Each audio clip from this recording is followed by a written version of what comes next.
Hey, this is Anney. And Samantha. And welcome to Stuff I Never Told You, a production of iHeartRadio.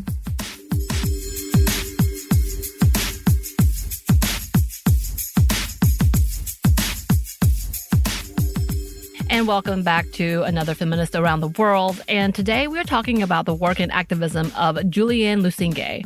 And Lusenge is a journalist, broadcaster, and activist out of the Democratic Republic of the Congo. And she has become a leader in the country as her work has earned her numerous accolades and titles. And as per usual, when we talk about people, international people, we are trying our damnedest. I feel like this is on everyone. And just in case you're new, we are trying our best with the names and the countries. It's really hard when you are American-centric and they don't think, I guess the internet's like, you don't need to know this, because we can rarely find pronunciations.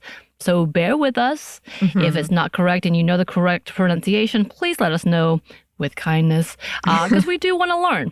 Yeah. We need a whole library so that people can have that too, if one day we can build it up. That'd be a great resource. That'd right? be amazing. Because, trying to remember get people's names and then countries and then small areas and then all the things, y'all, it's difficult. So, like I said, we're trying our best. But if you have the actual correct pronunciation of anything, please let us know. We would love that. And maybe we can, again, bank it somehow and then put it as a resource. Yeah. That's an idea for future times. Yes. So, but before all of the titles and accolades came, Lusenge started out as a journalist in the Eastern DRC.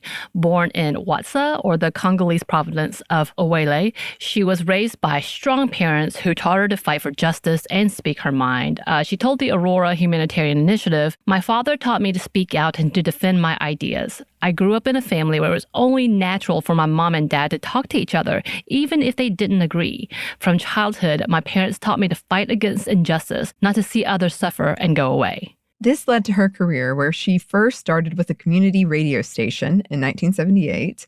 There, she would begin her time collecting stories around her community. She recalled to Aurora, "Being a journalist gave me access to local villages in a more intimate way. Women knew me and trusted me. I saw glaring inequalities. A woman who did not dare speak just because she was in front of a man or the traditional chief.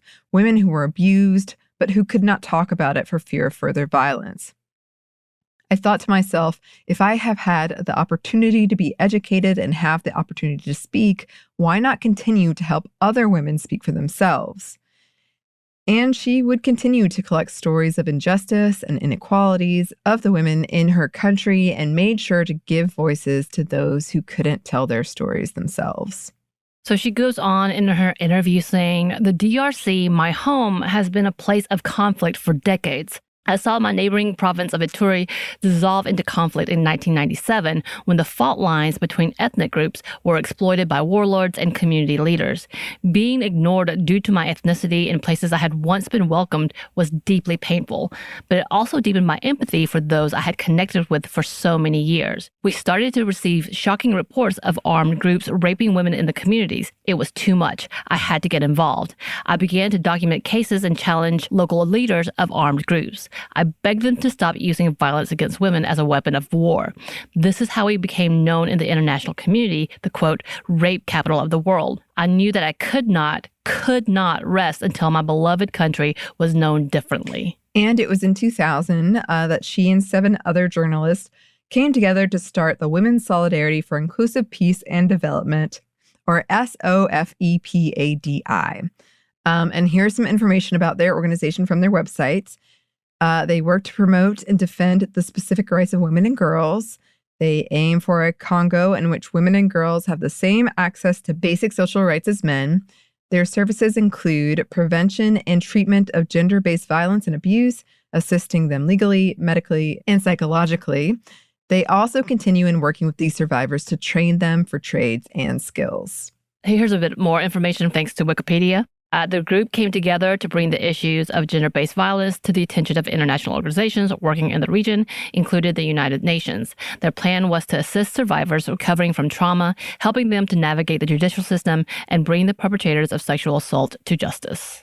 And also from the Aurora interview, quote, Its goal is to make sure the Congolese government and the UN recognize the devastation of rape and its use as a weapon of war, and to support the survivors of sexual violence.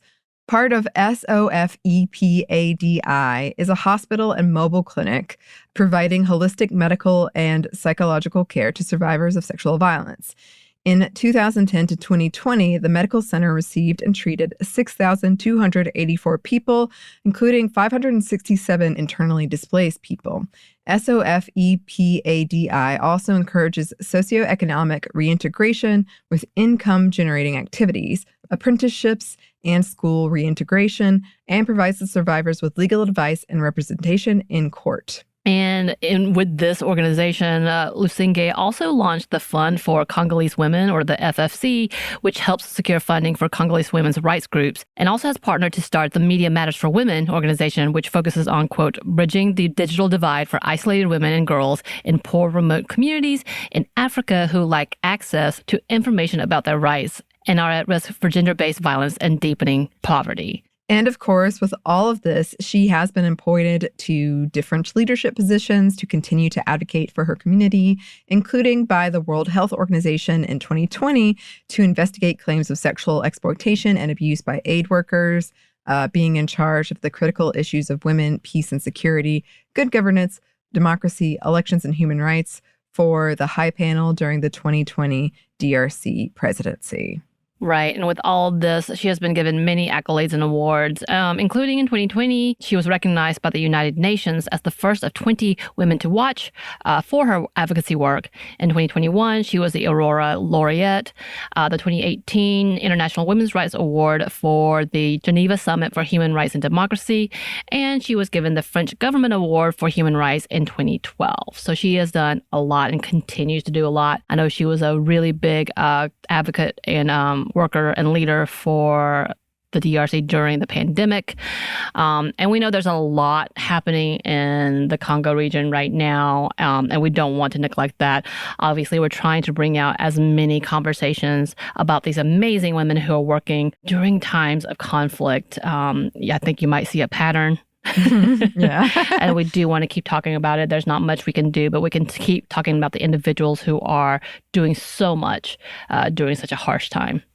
Absolutely. And as always, listeners, if you have any suggestions, resources, follow-ups, just let us know.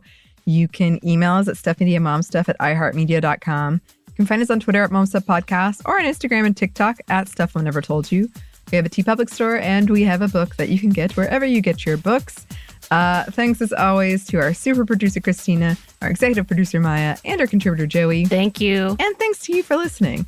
Stuff I Never Told You is a production of iHeartRadio. For more podcasts from iHeartRadio, you can check out the iHeartRadio app, Apple Podcasts, or wherever you listen to your favorite shows.